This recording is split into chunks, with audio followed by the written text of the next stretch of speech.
How to make a Balearic sling.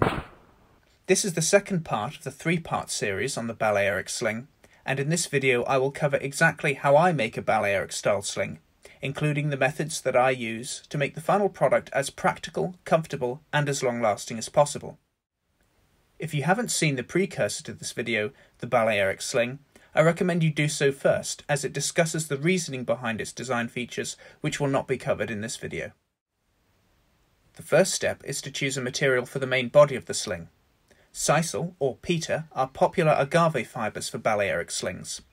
But outside of countries where it grows, the easiest way of obtaining fibre is often by extracting it from single-ply twine. The material is decently durable, but it's sensitive to humidity, so it's more suited to dry climates.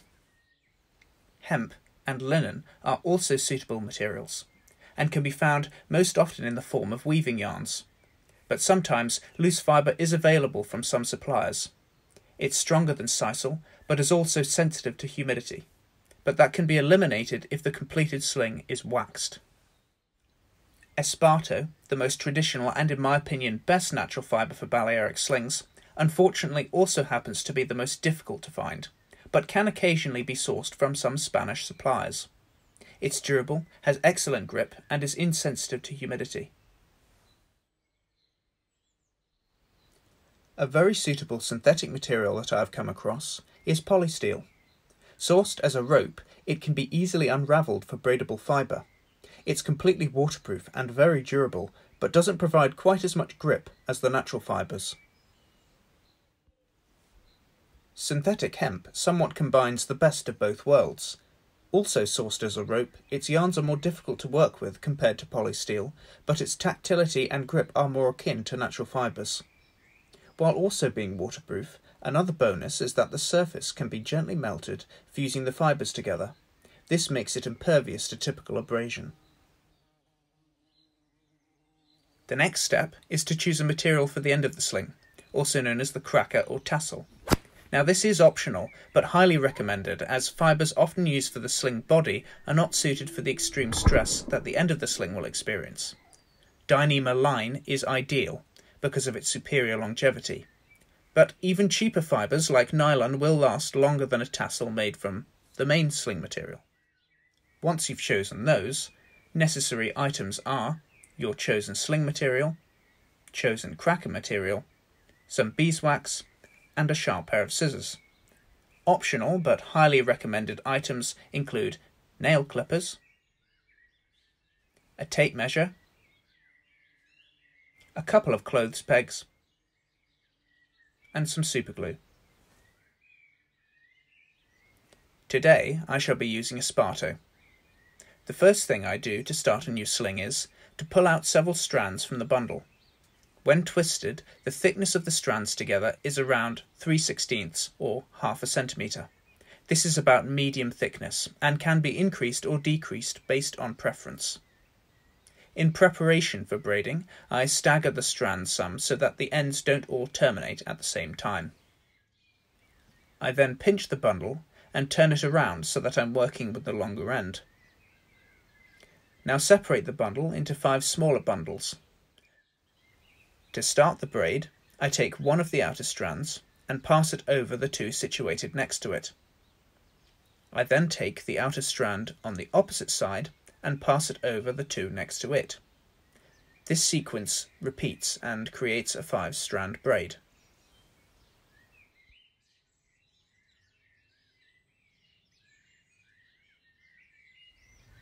As I pass the strands over, I pinch them with my thumb to hold them in place.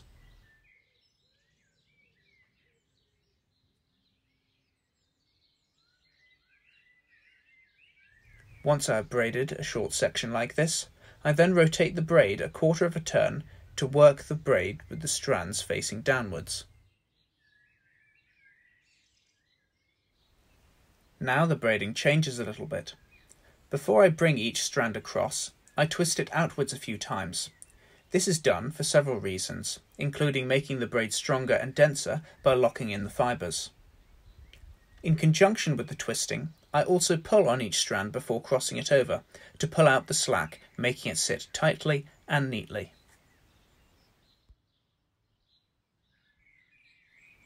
The key to an even braid is equal thickness strands with equal tensioning.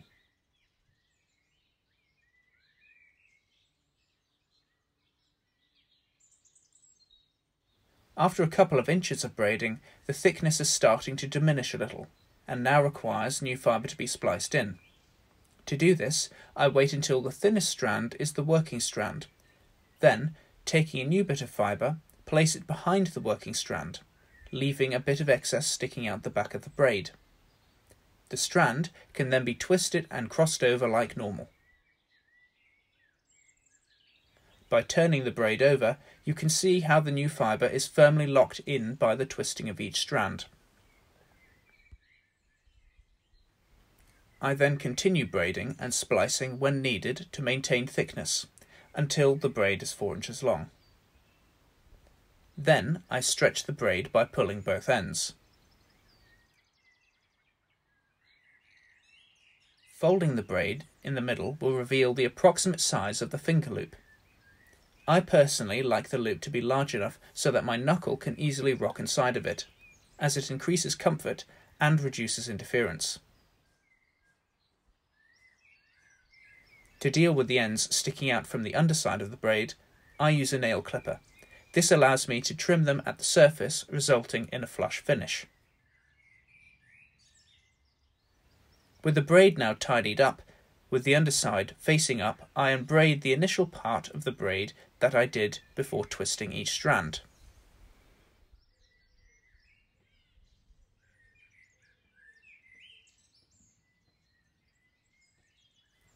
Now, folding the braid over, I match up the working strands.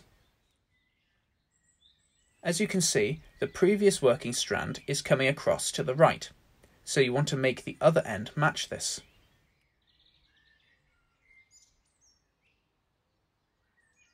Once the same, lay the braid end on top of the other and make sure they are aligned nicely.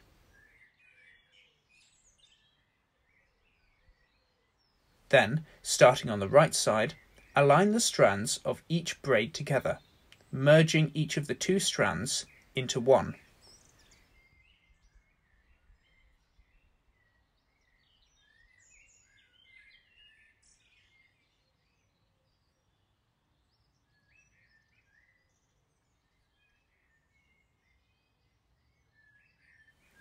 I give them a bit of a tug to help keep things tight.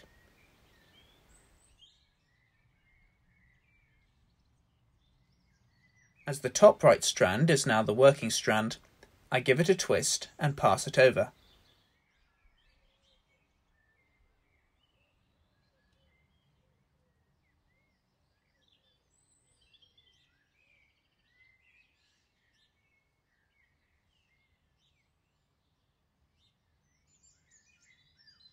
Now, just like I did on the right side, I align and combine the strands of the braid underneath with the one on top.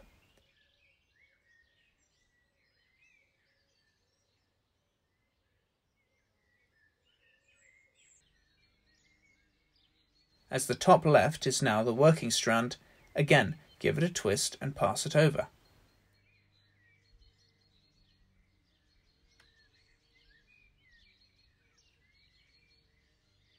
Always using my thumb to hold it tightly in place until the next strand crosses over.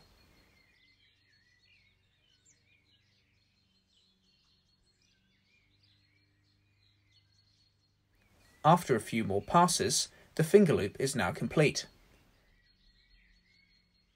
This marks the beginning of the retention cord. As you continue braiding the retention cord, pull out the shortest fibres and splice in new. This should be done gradually so as to not create a weak spot in the cord. This also helps to retain uniform thickness.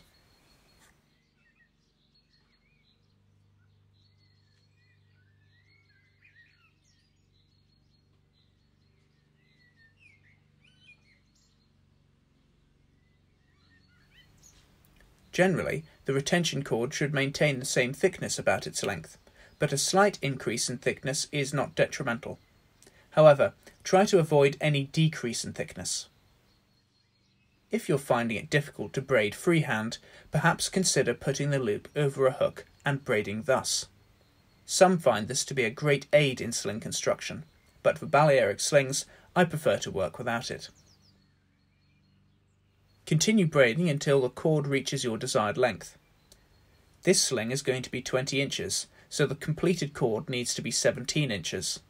The extra 3 inches will come from making the pouch 6 inches long. Once the length is achieved, firmly pull on both ends of the cord to stretch it. I then tie a simple overhand knot at the end to prevent it from unravelling.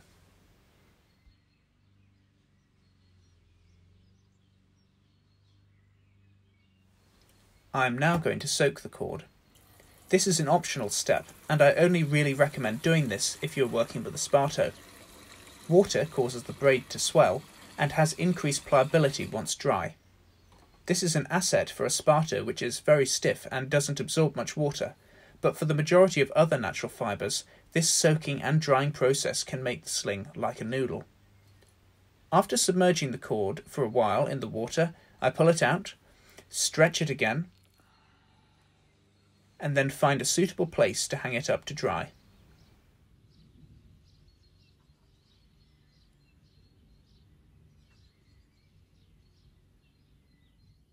Once it has, I get out the tape measure and remeasure it.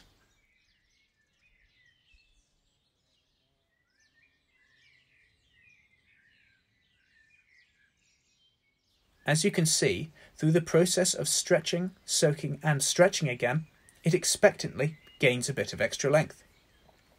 Undoing the knot tied earlier, I can then unbraid the excess length in preparation for the beginning of the pouch.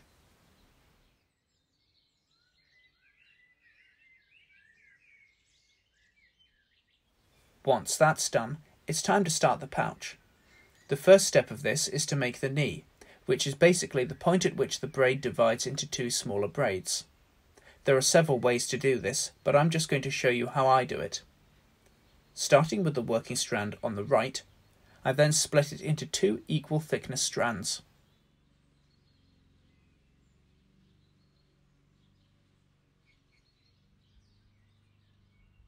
Taking the upper of these two, I give it a twist and pass it over the lower one, under the unsplit strand below that, and over to the other side.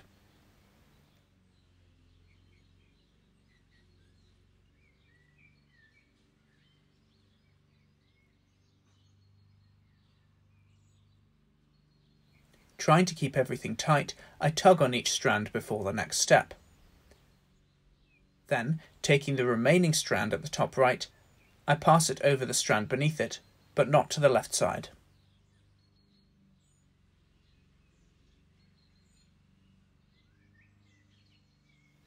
With a clothes peg, I pinch off the strands sticking out to the left.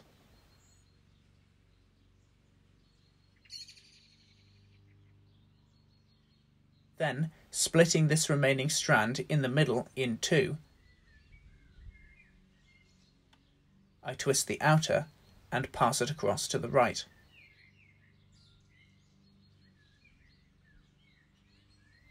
Now back on the right, I split the last unsplit strand in two and pass the outer one across.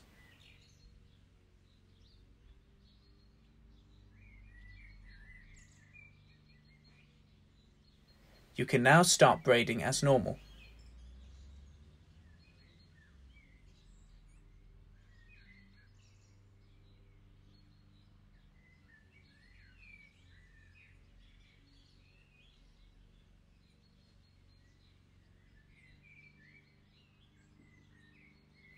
I then braid for about half an inch, then use another clothes peg to hold it.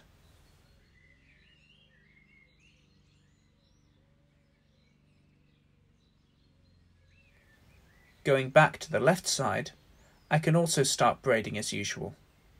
When I come across unsplit strands, I divide it in two and pass over the outer one. Thus, the 5-strand retention cord should end up being divided into two smaller 5-strand braids.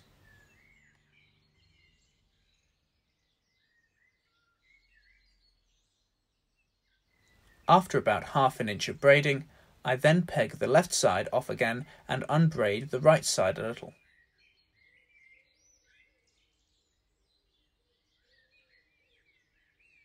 but not all the way.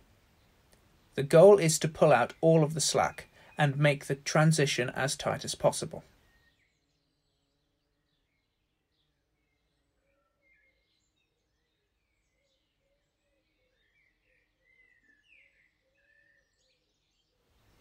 The knee is now complete, but I first pull on each braid to try and even out some of the tension.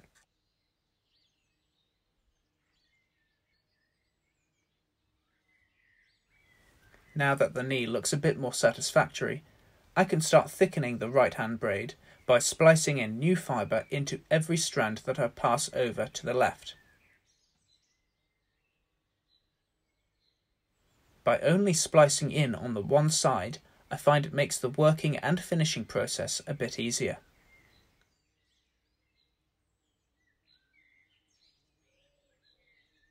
I continue to braid and splice in new fibre until the thickness is the same or a little more in thickness to the retention cord.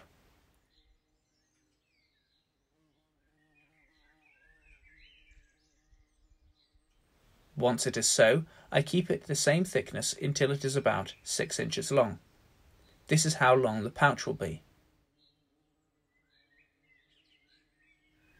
I then use a clothes peg to pinch off the loose end to keep it tidy. Now I can start on the left side, which is the same process as the right, just mirrored. Making sure it's nice and tight, I then splice in fibre into the outer left strand every time before passing it across.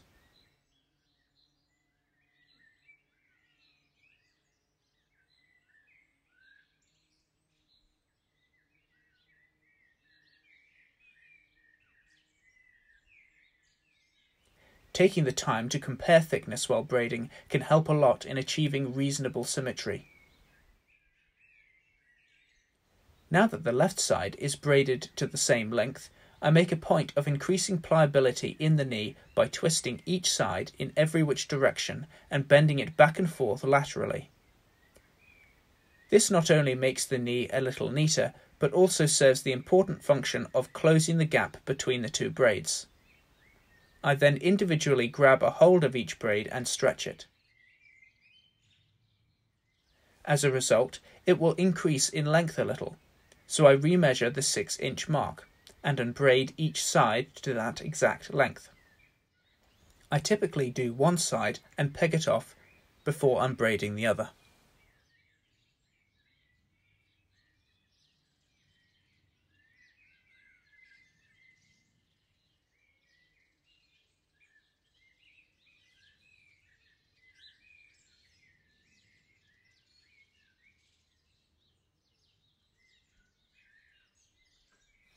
Take extra care in making sure that each side of the braid is the same length, as projectiles can unexpectedly fly out of an unbalanced pouch.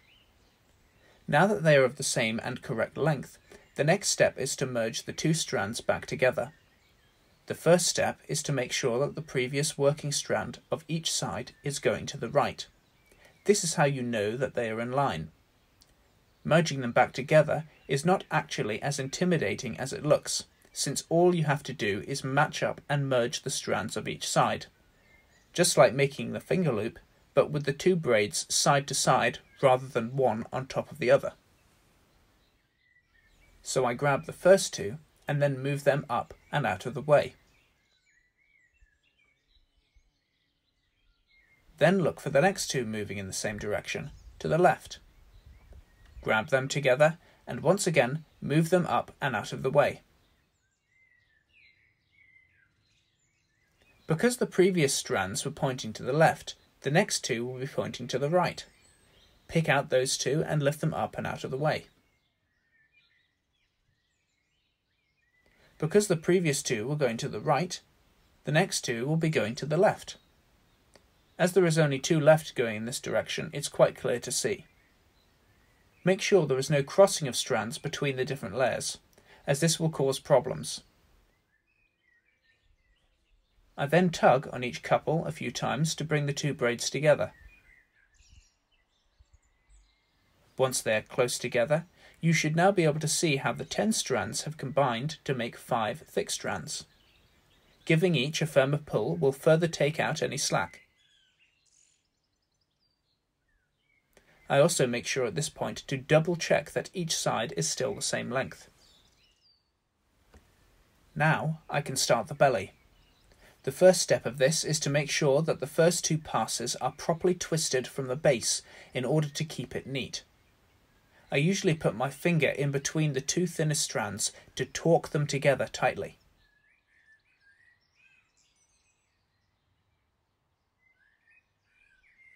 I then bring it across like normal.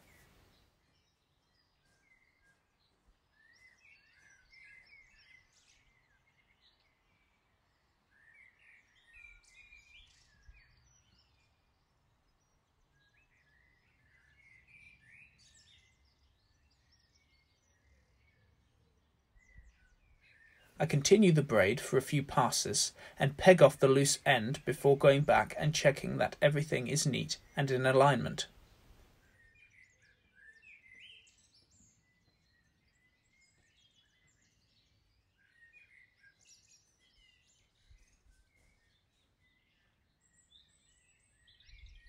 The belly is now ready for tapering.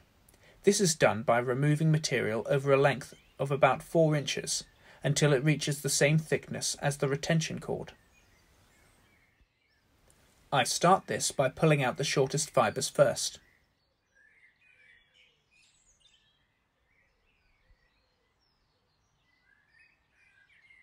I do this before each strand is passed across.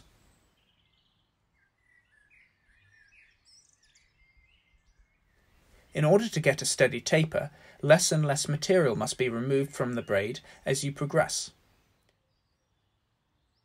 Esparto fibre is also thinner at one end, so the braid can also self-taper to a small extent.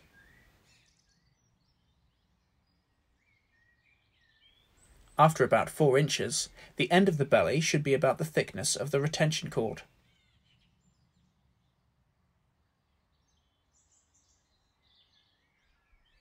From this point on, the tapering of the release cord is much more steady, and is for the most part spread out along the rest of the cord. However, as the braid progresses, I will occasionally splice in new, long fibres to replace the short ones. Otherwise, I'd run out of material before I reach the end.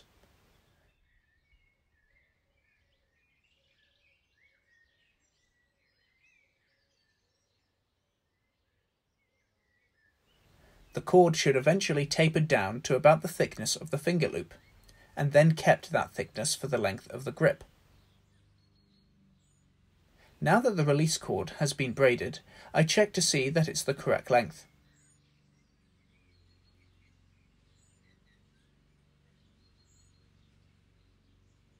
If so, I then pull hard on the cord to stretch it, removing any creep that it might otherwise gain with use. After this, I again get out those nail clippers and begin to snip off all the fibres sticking out of the braid.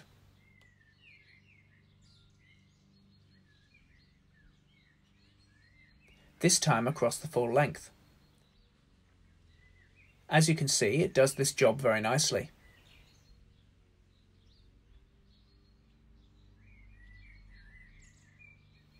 Now that it's been cleaned up, the other half of the sling needs to be given the same soaking then drying treatment that the retention cord has already undergone. As you can see, the difference in pliability between the two sections is quite significant. Right before I do this, however, I again tie a simple overhand knot to prevent the end from unravelling.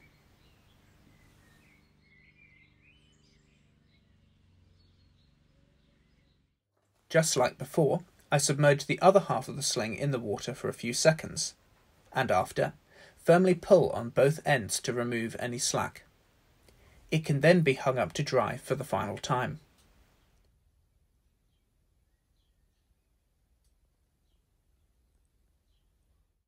Once dry, it's time to finish the end of the release cord by splicing in a highly durable material for the tassel.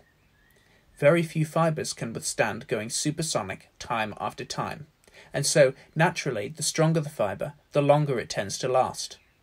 The material I found works best for this is Dyneema line, which is about as strong and long-lasting as it gets.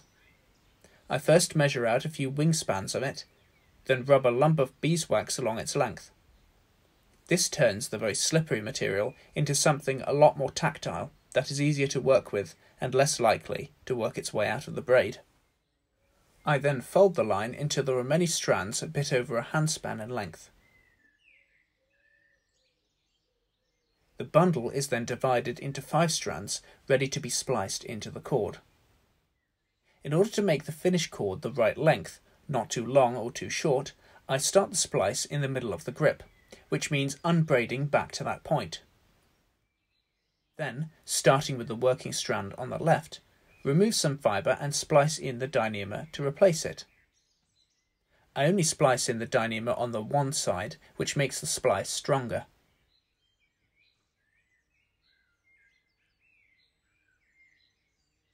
Again, when the working strand is on the left, I remove some fibre and splice in the dyneema.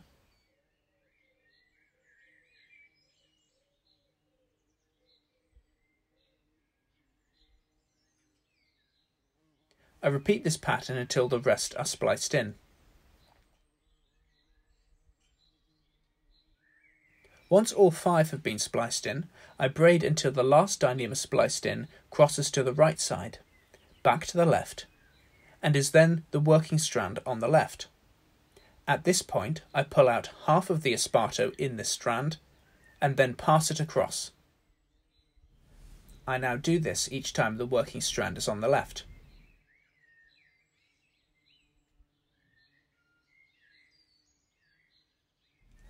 After this cycle, the remaining Esparto is removed entirely, again only pulled out from the left side.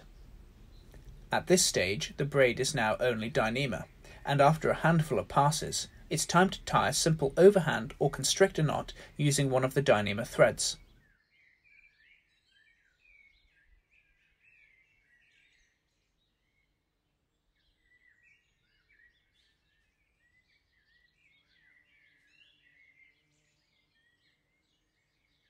Naturally, this prevents the end from unravelling during use. A firm pull on the tassel ensures that it is an effective splice. Using the nail clippers again, the loose Esparto ends can now be trimmed off.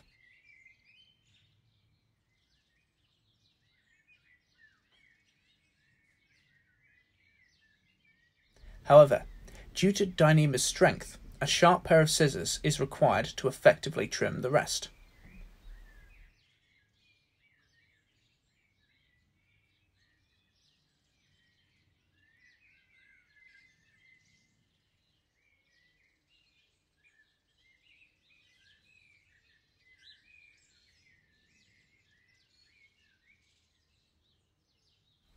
Once this is done, I grip the sling to see where I need to trim the tassel. I prefer that no more than a palm's width extends beyond the hand, as if it's much longer than this, it can whip the palm on release, and if it's much shorter, the tassel won't dissipate the whipping energy effectively.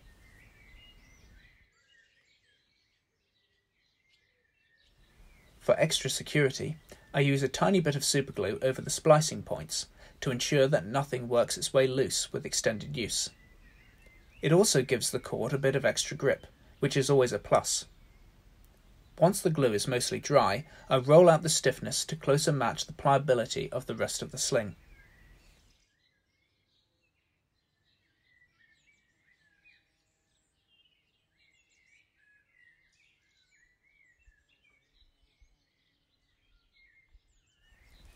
Now, most Balearic slings will have leather sewn onto the loop to make it less abrasive on the finger. However, it mostly depends on the material and how you grip the sling. If the sling is gripped on the middle phalanx of the index finger, which is what I use for short Balearic slings, then no covering is necessary. If placed on the middle finger, it might be worth considering a covering. And if the loop is placed to the base of the finger, you'll definitely want a cover for the loop. 2 methods I use to make the finger loop more comfortable is softening the inside by sanding it with an elongated stone, or wrapping it with soft yarn. Now that the sling is complete, the final step is to give the pouch and belly of the sling a bit of extra protection where it will experience abrasion from stones. A leather covering is most popular, but I prefer to use beeswax, and I find it works just as well. I do this by holding a block of beeswax over a heat source and rubbing the softened wax onto the pouch and belly. Once I've fairly well covered the surface with a thin layer of wax, I then hold it over the heat, flipping it regularly to melt the wax into the surface of the braid. And just like that, the Balearic sling is ready for use. So far I have not worn out a sling constructed in this way, even with heavy and regular use, with limited maintenance.